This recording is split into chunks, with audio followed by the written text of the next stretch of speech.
De uma pessoa se ocupar, uma recreação e de uma ocupação realmente com sentido. Eu acho que esse se ocupar, que muitas vezes, né, foi usado, né, dentro da psiquiatria de uma forma geral, ele tinha realmente, assim, acho que esse propósito de entreter as pessoas, tá? Acho que até com a ideia de, por exemplo, essa pessoa que tá aqui enchendo o saco da equipe, né, dos enfermeiros, dos técnicos, ela estando fazendo alguma coisa... Um crochê, uma pintura. Exato. Ela vai, tipo, ficar quieta e vai dar menos trabalho, né? É claro que dentro de algumas instituições, e esse foi um trabalho que começou muito com a Anísia da Silveira. Sim, né? A gente foi no cinema juntas, não fomos? Não me lembro, Flávia, mas a Anísia da Silveira é uma grande referência. Sim, né? ela junguiana. Junguiana, exato. E aí, assim, esse trabalho com o inconsciente, né? E todo aquele espaço direcionado para a arte, os materiais, isso começou a dar um outro sentido e um outro propósito, né? Pro se ocupar, né? Porque ela não fazia uma pintura só por fazer, né? Contanto que ela fez uma exposição. Exato, no Museu do Inconsciente. Exato. Muito interessante, muito legal. E aí, obviamente, que assim, eu acho que conforme o tempo foi avançando e a terapia ocupacional ela chega principalmente num cenário de guerra, né? Acho que assim, o início da TO está muito relacionado com as guerras e o tempo de reabilitação, né? Muitas... O estresse pós-traumático? Não, é a questão motora mesmo. Motora tá. mesmo. Falta de mão de obra, entende? Pelos mutilados. E aí começou a se pensar em como queria se reabilitar essas pessoas, né? Então, assim, foi se entendendo, obviamente, ao redor do mundo, né? As terapeutas ocupacionais ao redor do mundo, que, assim, é muito importante a gente pensar no que é se ocupar de verdade. É passar o tempo? Ponto de interrogação. É isso, né? É muito maior do que isso, né? Quando a gente fala em se ocupar, é acordar, abrir os olhos e pensar, puxa, o que eu vou fazer hoje? Que rotina que eu tenho? Dia de terça, por exemplo. O que eu tenho para fazer todas as terças-feiras? Isso, se eu tô com desejo, se eu tô com vontade, se eu tenho vida pulsando dentro de mim, volição, entende? Eu vou ter aquele desejo de me levantar da cama e me organizar e tomar o meu banho, tomar o meu café. A rotina, ela é muito individual, ela é muito peculiar. Mas o se ocupar... ele nos estrutura psiquicamente, né? Ele nos dá esse enquadre, né? Sim. E obviamente que isso faz sentido. A rotina do Paulo na terça-feira é uma, e eu tenho certeza que faz todo sentido para ele. Sim. Mesmo que às vezes dentro dessa rotina tenham atividades que não sejam prazerosas, mas que são necessárias de serem feitas. Laura, por exemplo, assim, uma TO, vamos falar no caso de um TDAH. Ela, que a gente falou aqui dos hospitais e tudo mais, mas fora do hospital. Então pega um caso assim meu, uma pessoa que tem TDAH.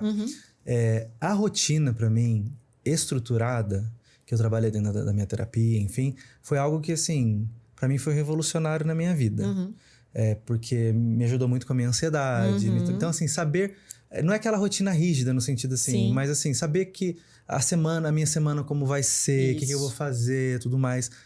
isso também entra no trabalho do TO e realmente, assim, qual que é o benefício, por exemplo? Assim, parece que é uma coisa simples, né? Mas para mim trouxe vida, exato. Trouxe isso, vida. Uma organização mental, né? Todinha. Exato, né? Porque meu cérebro parece que parou de ficar naquela atenção, né? Porque uma vida sem rotina ou sem planejamento é aquela coisa, parece que você fica em atenção o tempo inteiro. E eu percebi que trouxe muito mais qualidade de vida para mim. Sem sombra de dúvidas. O trabalho de reabilitação, né? Não só com o TDAH, seja a depressão, né? O quadro demencial. O quadro demencial, a esquizofrenia, a bipolaridade, né? Seja lá o transtorno que for, é isso, a rotina com significado, a ocupação com sentido, com propósito, entende? Eu tenho uma pessoa que eu estou acompanhando e é um quadro de uma esquizofrenia que ainda não está fechado um diagnóstico, mas existe uma pessoa que tem aquele olhar perdido, vago, entende? Com uma profissão formada, certo? E com uma dificuldade de encontrar ocupação com propósito. Porque existe um embotamento afetivo gigantesco, existe uma dificuldade volitiva gigantesca. Então, são pacientes num sentido mais graves, em que o terapeuta ocupacional muitas vezes precisa segurar na mão e emprestar o seu desejo de vida por um tempo, para que aquele motor comece a funcionar e aos poucos aquele desejo e a motivação de caminhar com os seus próprios pés comece a acontecer. A gente tem um case de sucesso, né, Laura? Sim. Que dá muito orgulho aí. Sim. E quer falar um pouco? Podemos, claro, né? Eu tinha uma paciente que chegou, né, num estado de depressão, assim, que eu falava que ela estava dentro de um casulo ali, que ela não queria sair de jeito nenhum. Um quadro, assim, com um risco suicida forte. Ela não via sentido na vida dela. Ela falava assim para mim, eu não sei a diferença entre mim e uma pedra. Eu lembro que isso me chocou. A pedra ou eu, nós somos a mesma coisa. Não temos interesse nenhum, tal. E minha vida totalmente sem sentido. E a vida dela parada, já fazia muito tempo, ela tentando outros tratamentos e sem melhorar. E aí ela chegou. E aí eu falei, não, essa pessoa, ela tá no zero. Sim, precisa começar do primeiro passo ali de novo, né? Renascer, né? Na verdade. E aí eu encaminhei ela para Laura.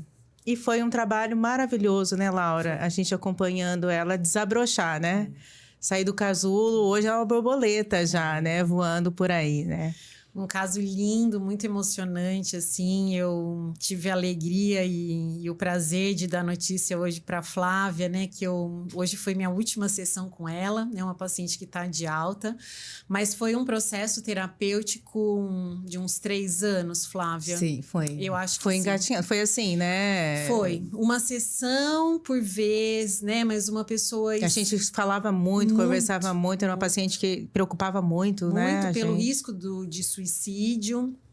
E eu me lembro a primeira vez em que eu a vi, né? Uma menina oriental, mas eu me lembro da fisionomia dela, né? O cabelo muito comprido, né? E eu a recebi junto com a mãe na minha sala. E ela tava assim, com a cabeça baixa, aquele cabelo enorme. Escondendo, né? O rosto total, né? Escondendo o rosto. Ela não fazia contato visual de forma alguma, né? Aos poucos ali, a gente começou a construir um vínculo e ela começou a conversar comigo. Mas foi tudo muito... muito Paulo, devagar. Ela comia a mesma coisa todos os dias. Exato. Extremamente limitada em tudo ela estava. Exato. Assim, realmente, assim, ela falava assim, eu e uma pedra é a mesma coisa. Parece louco falar isso, né? Mas a vida dela fazia total sentido mesmo. E assim, uma pessoa que realmente era uma morta-viva, né, uma morta-viva. A sensação era isso, sabe? E, obviamente, que o meu trabalho com ela foi de muito acolhimento num primeiro momento, né? Porque isso é muito necessário, isso é muito importante, né? A gente poder acolher, abraçar essas pessoas com os seus sofrimentos, né? Porque o sofrimento mental, ele é muito difícil, né? Isso é muito sério, isso é muito forte, isso tem um impacto gigantesco, né? Em termos de uma potência destrutiva muito grande na vida das pessoas, né? E ela é uma potência criativa, construtiva. E naquele momento ela estava uma potência destrutiva, sem conseguir sair daquele ciclo de muita tristeza e de pouquíssimo contato, uma menina cineasta com muitos amigos, e naquele tempo em que ela realmente uma menina muito profunda, né? Inteligente. E muito, eu acho que assim, com uma condição de reflexão e de autocrítica também muito sensível, né? Uma pessoa com essa capacidade, sabe? De poder olhar para dentro de si mesma e ir encontrando sentido. Óbvio que eu não conseguiria. E eu assim, eu achei mágico, assim, eu achei maravilhoso da Laura, que na época era difícil entrar no mundo dela, né? Era uma pessoa que estava totalmente fechada e encolhida. Ela teve essa percepção que era pelo café. Não foi, Laura? Porque ela assim, percebeu que ela gostava de café e achou aí ela né? achou um caminho. Sabe o durex quando tá grudado e que você fica cutucando para tentar achar o pedacinho ali, né? Eu acho que com essa paciente foi mais ou menos nesse sentido, né? Porque o meu grande começo com ela teve muito a ver com assim, do que você gostava, né? Quais eram as atividades que você lembra que gostava? Exato. Lá? Exato. Tipo assim, o que fazia o teu coração bater mais forte quando você pensa? E aí uma das coisas que ela começou a me falar foi sobre a importância de sentar e tomar um café, né? E foi ali um gancho que a gente foi construindo juntas dessa borboletinha que estava muito dentro do seu casulo. A larva total. Larva total. E a gente começou, através desse café, começamos a construir um cotidiano com algum significado. Que demais. Então, assim, por exemplo, eu me lembro de eu trazendo pós de café diversos para que ela pudesse levar para casa e experimentar. E isso foi dando liga, entende? Isso começou a ter uma escuta, isso começou a fazer sentido dentro dela. E, obviamente, que a partir daí foi sendo construído um passo por vez. Do café, eu me lembro que a gente começou a sair para varanda, onde ela saía para a varanda para fumar um cigarro, e ali a gente foi trabalhando toda a questão ambiental, toda a sensação de bem-estar, o autocuidado, o que significava para ela ter aquele momento de café, do seu cigarro na sua varanda, em termos de autocuidado, o quanto que aquilo poderia ser benéfico no sentido de trazer bem-estar. Para alguém que estava muito fechada e muito enclausurada, aos pouquinhos a gente começou a construir pequenas ocupações e pequenos momentos com sentido e significado para ela. Sim. E aí ela foi começando a perceber que a vida tinha mais. E ela estava com desejo, muito, obviamente, por conta do trabalho da medicação, que eu acho que já estava começando a surtir efeito, de começar a construir outras coisas, né? E a partir disso, realmente caminhamos, né? Uma menina que voltou para o trabalho, voltou a namorar. Eu me lembro o dia em que ela chegou com o cabelo super curto. Ah, eu lembro também. Foi impactante demais, né, Flávia? Porque aquele cabelão muito comprido, aquele olhar muito para baixo, e de repente ela chegou... dei a virada, né? Com uma outra postura mesmo. E um cabelo super curtinho, né? Resgatou muitas das suas ocupações, voltou para atividade física, arranjou um namorado, agora vai fazer cursinho para prestar concurso. Então, assim, aos pouquinhos, a questão ocupacional com sentido significado, e obviamente que com um trabalho da saúde mental, no sentido de que, assim, por exemplo, quando eu vou para o meu trabalho, eu começo a sentir muita ansiedade, né? Então, nesse contexto, a gente precisa entender o que aquela ocupação ela traz em termos de saúde mental. Será que é interessante realmente que ela trabalhe se está gerando tanta ansiedade? Entende? Se vai trabalhar, se é esse realmente o seu desejo, entende? Tem um sintoma de ansiedade. Como é que a gente faz para manter o trabalho gerenciando a ansiedade, para que ela consiga ter o seu desempenho máximo, né? E assim nós fomos e foi realmente um trabalho muito lindo, muito gratificante. E eu digo que, assim, para mim foi uma grande honra. Então, e Laura, então a gente vamos falar no próximo bloco sobre assim como a terapia ocupacional ajuda na autonomia e na autoidentificação assim que a pessoa possa ter? Vamos?